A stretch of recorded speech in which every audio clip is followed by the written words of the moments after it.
मित्रांनो, काळमांडवी म्हणजे भटक्यांची पंढरी. दरवर्षी आपण वेगवेगळ्या ठिकाणी भटकतो आणि उन्हाळा आला की वातावरणानुसार आपली भटकंती कमी होते. अशा वेळी पण जे भटके असतात ते पाण्याचा सोर्स कुठे ना कुठेतरी शोधत असतात आणि उभ्या महाराष्ट्रामध्ये अशी भरपूर ठिकाणं आहेत जिथे 365 दिवस असे झरे वाहत असतात आणि त्याचाच फायदा आपण घेतो आणि अशा ठिकाणी आपण येतो. हा जो धबधबा आहे तो 365 दिवस वाहत असतो आणि इथे भरपूर लोक महाराष्ट्रातून, महाराष्ट्राबाहेर, गुजरातमधून, कर्नाटकमधून ह्या धबधब्यावरती येण्यासाठी अगदी वाट पाहत असतात आणि स्पेशली उन्हाळ्यामध्ये, कारण की उन्हाळ्यामध्ये वातावरण गरम असतं आणि इकडचं पाणी हे निळेशार आहे आणि हिरवगार पाणी असं आहे आणि इथे तुम्हाला थंडगार असं पाणी मिळतं आणि निसर्गाची इथे अद्भुत तुम्हाला हे दिसतोय, कारण की आजूबाजूला सगळे डोंगर आहेत आणि आतमध्ये खोल दरीमध्ये इथे हा धबधबा आहे.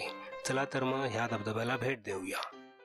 नमस्कार मित्रांनो, आज आपण भेट देणार आहोत काळमांडवी या धबधब्याला. हा आहे जव्हारमध्ये स्थित. ते येण्यासाठी तुम्हाला जव्हारपर्यंत पालघरवरून एसटी ने यावे लागते आणि पुढे मग लोकल एसटी किंवा ज्या जीप आहेत त्या अवेलेबल आहेत, त्यांनी तुम्ही ह्या स्पॉटपर्यंत येऊ शकता. मित्रांनो, इकडे येताना आपल्याला निसर्गाची विविध रूपे दिसतात. रस्ता जरी एकच असला तरी इथे पठारी प्रदेश, इथे डोंगरी प्रदेश असा सगळा मिक्स भाग असा आहे.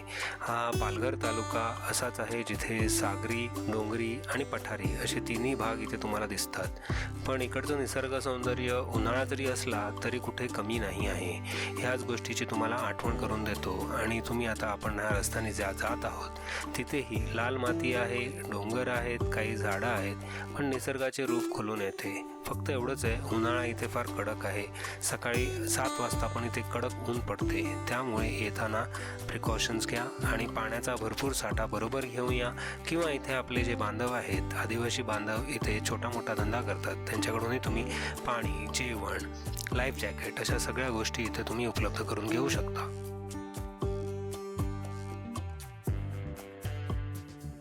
गुड मॉर्निंग मित्रांनो, आज आपण आलो होतो काळमांडवीला. आपण मला वाटतं 2 वर्षापूर्वी आलो होतो आणि आज परत आपण इथे आलो आहोत, कारण की ही जागाच तशी आहे, इंटरेस्टिंग, म्हणून आपण इथे आलो आहोत. हा आजूबाजूचा असा माहोल बघू शकताय सगळा.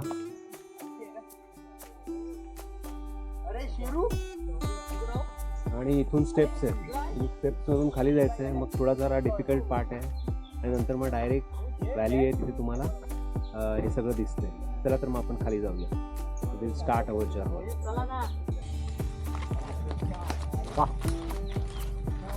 क्या सुहाना मौसम है. आता हे 11 वाजता फाटेल तोपर्यंत आपण परत आपलं मेहनत करूया. मित्रांनो, स्टेप्स एवढ्याच आहेत, जास्त नाही. 10, 30, 40, 50 फुटाच्या स्टेप्स आहेत आणि बाकी हा स्लिपरी सरफेस आहे. इथे जरा उतरताना जरा सांभाळून चालायचं आहे, कारण की लगेच माणूस इथे घसरतो. हात पकडू का तुझा? इथे माणूस लगेच घसरतो बघा. हे असं डिफिकल्ट आहे, त्याच्यामुळे जरा सांभाळून. मित्रांनो, इथे याल तर सेफ्टी फर्स्ट आहे. तुम्हाला लाईफ जॅकेट इथे 100 रुपये भाड्याने पण मिळतात, पण तुमची हाय क्वालिटीची लाईफ जॅकेट ती नाही आहे, तर तुम्ही स्वतःची लाईफ जॅकेट विकत घ्या. 1000-1200 रुपयाला ह्या गोष्टी मिळतात. मी मागच्या वर्षी काळमांडवीला आलो, त्याच्या आधी आम्ही एका नदीवर गेलो. थोडा प्रॉब्लेम, मागच्या वर्षी नाही, त्याच्या आदल्या वर्षी. मागच्या वर्षी आम्ही एका नदीवर गेलो आणि थोडा एक इन्सिडेंट झाला, तो व्हिडिओ पण आहे आपल्याकडे. मग तेव्हापासून आपण ठरवलं की लाईफ जॅकेट पाहिजे आणि आपण हे मागच्या वर्षी लाईफ जॅकेट घेतलेत. एकदम सुंदर क्वालिटी. म्हणजे ह्याची जर तुम्हाला एन्क्वायरी असेल, you can contact me. I can give you this in a very attractive rate. Online कुठेही शोधा, त्यापेक्षा तुम्हाला 100 रुपये कमी, जो कोणी विकत असेल त्याच्यापेक्षा 100 रुपये कमीमध्ये मी तुम्हाला हे डायरेक्ट देऊ शकतो.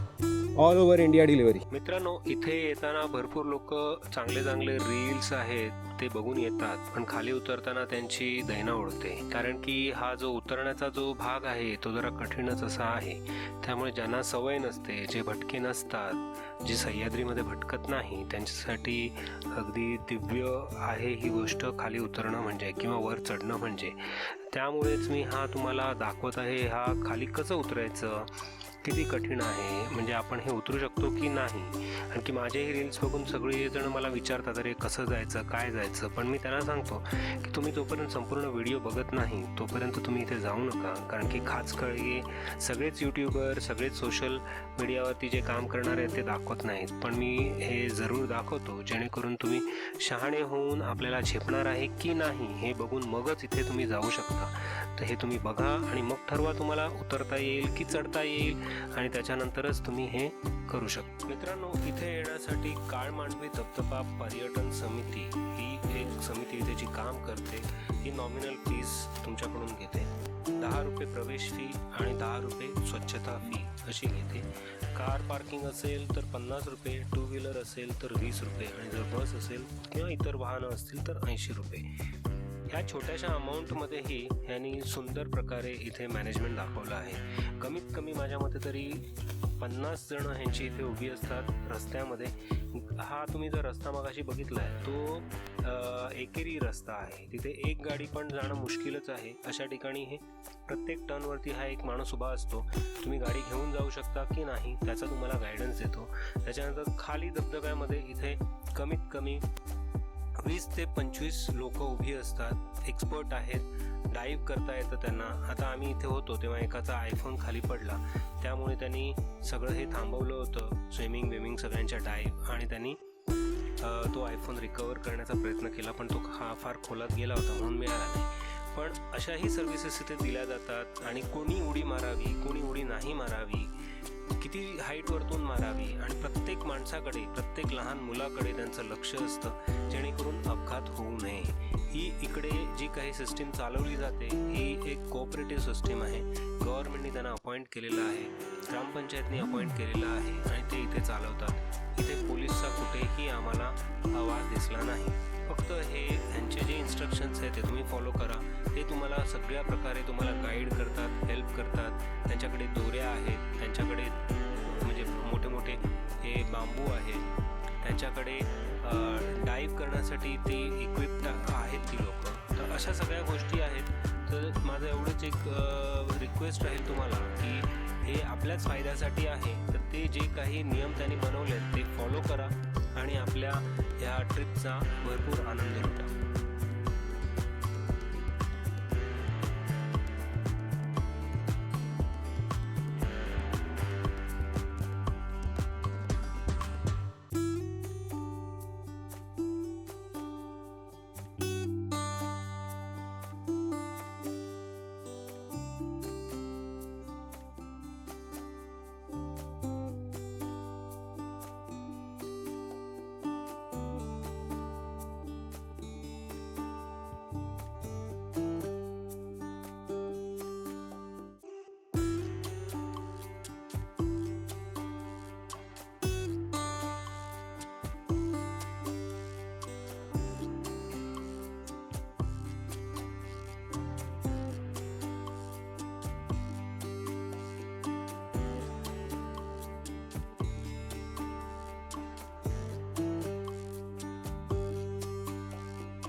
काय अरू भाऊ काय चाललंय?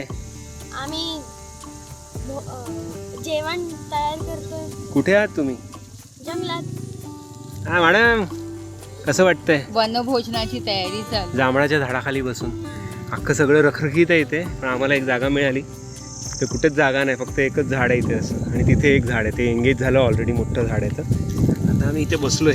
खूप मज्जा येते. मला जरासं तिखट टाकू दे. आज आम्ही चिकन बनवणार आहोत. चिकन छान. आज आमचा चिकनचा रस्सा बनवायचा प्लॅन चाललाय. फार आधी टाकलं ते. भात शिजला. हां, भात शिजून झाला आमचा. शिजला. हा आमचा स्टोव छोटूसा, खरंच युजफुल आहे.